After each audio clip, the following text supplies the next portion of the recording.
Lebanon में एक और लहर दहशत की, दफनाने के वक्त और धमाके।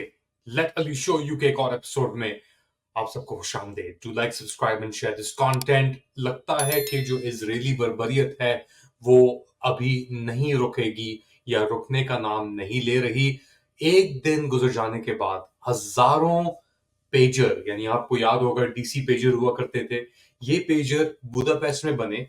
एक ताइवानीज कंपनी को ऑर्डर मिला 5,000 पेजर सेट्स का, और वो ऑर्डर गया इनके बुदापेस्ट का जो एफिलिएट था वहां पे, जो उनके नाम यूज करके मैन्युफैक्चर कर रहा था। कहीं ना कहीं सप्लाई चेन के अंदर इजराइल ने वो इंटरसेप्ट किए। उनके अंदर जो हमें बताया जा रहा है कि बेसिकली एक बहुत ही छोटी अमाउंट एक्सप्लोसिव लिक्विड, पीएनईटी करके कुछ इस तरीके से उसके अंदर वो डाला। उसके साथ एक ट्रिगर भी था। और जिस तरह मैंने पहले बयान कर चुका हूं कि जब ये प्लान चौपट हुआ तो इसराइल ने फिर कहा कि जी हेल विद इट। मगर अब एक दिन गुजर जाने के बाद जो ये मैयतें निकल रही थी, जो फ्यूनरल्स हो रही थी, उसके ऊपर भी एक और धमाका हुआ। जो वॉकी टॉकीज यूज हो रहे थे, अपेरेंटली जापानीज वॉकी टॉकीज थे, उनके अंदर धमाका हुआ। उससे तकरीबन चार तक एटलीस्ट 14, मगर जो हमें बताया जा रहा है कि 20 लोग शहीद हो गए, जाबाक हो गए। सेकंड राउंड के अंदर भी तकरीबन 450 के करीब लगभग लोग जख्मी हो गए। ये साइमल्टेनियस जो एक्सप्लोजन हो रही थी पेजर्स की, और अब हैंडसेट्स, वॉकी टॉकीज।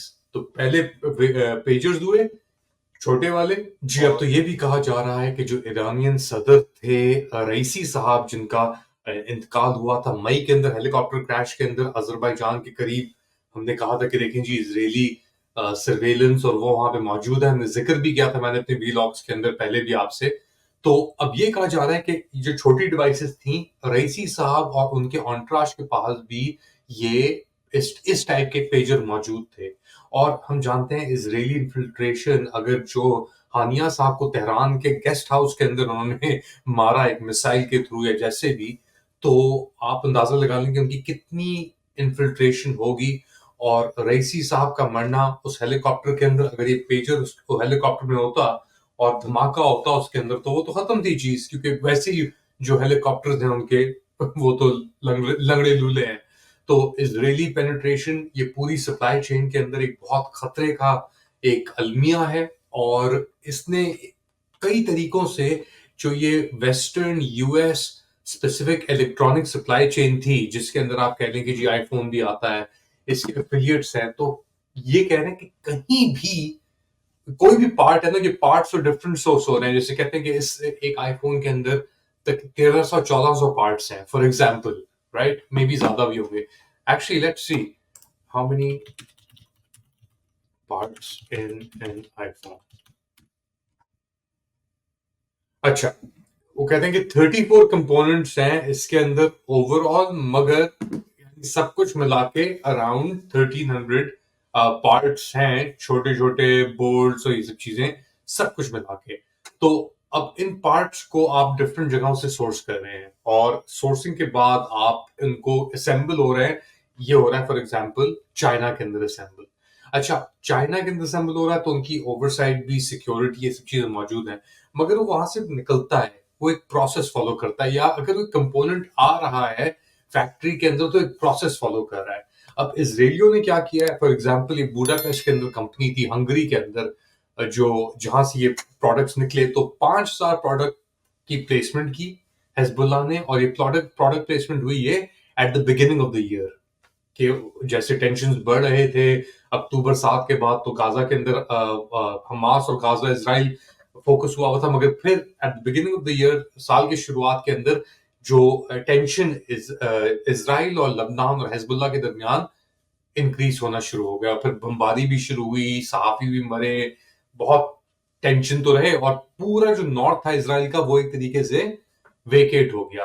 तो हिजबुल्लाह ने एक सब चीजें भी नई ऑर्डर की। उन्होंने ये पेजर नए ऑर्डर किए, ये सब चीजें, इसके वॉकी टॉकीज भी किए होंगे, और भी बहुत सारी चीजें हो सकती हैं। तो वो 5,000 जो पेजर इनके पास आए, उनको इंटरसेप्ट किया गया था कहीं ना कहीं सप्लाई चेन के अंदर इजराइल ने, और इजरायली एजेंट्स ने फिर उनको तबाह किया। और अब एक ऐसा खौफ का समा फैल चुका है इस लबनान के अंदर। और एक साइकोलॉजिकली भी तो चीज होती है ना, कि अब आप जंग की तैयारी कर रहे हैं इसराइल से लड़ने के लिए, और जो आपके पास टेक है, इक्विपमेंट, आपको यही नहीं पता कि उसके अंदर क्या चीज उसके अंदर होगी, क्या नहीं होगी, कौन सा बम कहाँ घुसा हुआ है। तो एक बहुत ही एक तफ्शीशनाक, एक खतरनाक और एक डरा देने वाली एक चीज है ये लेबनीज के लिए और हिजबुल्लाह के लिए, कि यार उनको यही नहीं पता कि कहाँ कहाँ कौन कौन से लेवल के ऊपर उनके पास जो इक्विपमेंट आ रही है वो सही भी है कि नहीं है, क्या उनमें कौन कौन सा बम लगा हुआ है। तो this is a new beginning. और अब तो इजरायली भी कह रहे हैं, इजरायली जो वजीर दिफा हैं, डिफेंस मिनिस्टर योआव गलान, उनके अपने भी अपना झड़पें चलती रहती हैं नेतन्याहू साहब के साथ, मगर वो ये कह रहे हैं कि एक नया मरहला अब जंग के अंदर शुरू हो चुका है। और हमास के बेसिकली हमास की जो जंग थी गाजा के अंदर, वो बैक बर्नर के ऊपर है, वो एक पास्ट फेज है। अब जो नया मरहला है इसके अंदर हिजबुल्लाह और जो नॉर्थ के अंदर जो है कार्रवाई, उसके ऊपर ज्यादा फोकस होगा। तो अब इसराइल ने ये एक पहला वार तो कर दिया है, हिजबुल्लाह के कोर्ट के अंदर बॉल जाके गिर चुकी है। अब हसन नसरुल्लाह साहब कह रहे हैं कि हम अभी तुम लोग हंस रहे हो, हम तुमको दिखाते हैं कि बाद में हम क्या करेंगे। हसन नसरुल्लाह जो है हिजबुल्लाह के लीडर हैं, वो लेबनान के अंदर, और उनकी एक बड़ी धुआंधार किस्म की स्पीच आई है कि हंस लो जायनिस्ट इजरायलीज, वो कह रहे हैं अब हमारी जब बारी आएगी तो फिर हम हंसेंगे। तो खतरनाक एक माहौल बन रहा है वहां पे, मगर एक डेफिनेटली एक साइकोलॉजिकल मटेरियल सेटबैक, 3,000 लोगों का इंजर हो जाना एक बहुत बड़ी बात है वैसे, अगर आप देखें।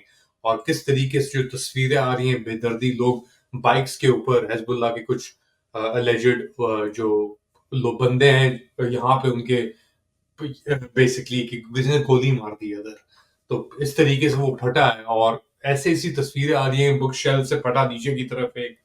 तो कुछ लोग जिस तरह बच भी गए कि उनसे दूर रखा होता। एक हुआ, एक बच्ची बजा और 10 सेकंड तक बजा अपेरेंटली, तो वो लेके आई, अपने अब्बा के पास लेके जा रही थी, उसने देखा तो उसके मुंह के ऊपर फट गया।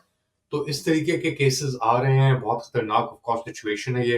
एंड डेफिनेटली आपके लिए हम अपडेट्स लेके आते रहेंगे जैसे ये चीज आगे बढ़ती है। बट डेफिनेटली डेफिनेटली एक नया मरहला शुरू हो रहा है दुनिया के अंदर। हम ये फोन इस्तेमाल करते हैं इस तरह, और हमारा तो पूरा काम ही फोन्स के ऊपर होता है, हम देखते फोन्स के ऊपर है, इंफॉर्मेशन एक्सेस फोन्स के ऊपर करते हैं। अब क्या चीज कॉम्प्रोमाइज है क्या नहीं है, इट्स एन इंटरेस्टिंग टाइम। और मे बी चाइनीज कंपनीज के लिए एक अच्छा मौका है, क्योंकि वो अपने आप को मार्केट कर रहे हैं। जैसे टर्किश कंपनीज है, असेलसान एक कंपनी है, उनकी रॉकेट्स बनाती है, वो अब बेसिकली हमने वॉकी टॉकीज को मार्केट कर रही है यूक्रेन के ऊपर, safe and secure and encrypted and what not. तो अब ये सोर्सिंग के भी अब इश्यूज और मसले अब शुरू होंगे, आप देखेंगे जिस तरीके से इस अटैक के बाद। आप क्या समझते हैं? Do let me know in the comment section. To like, subscribe and share this content. अगली बार तक अपना ख्याल रखिएगा। अल्लाह हाफिज।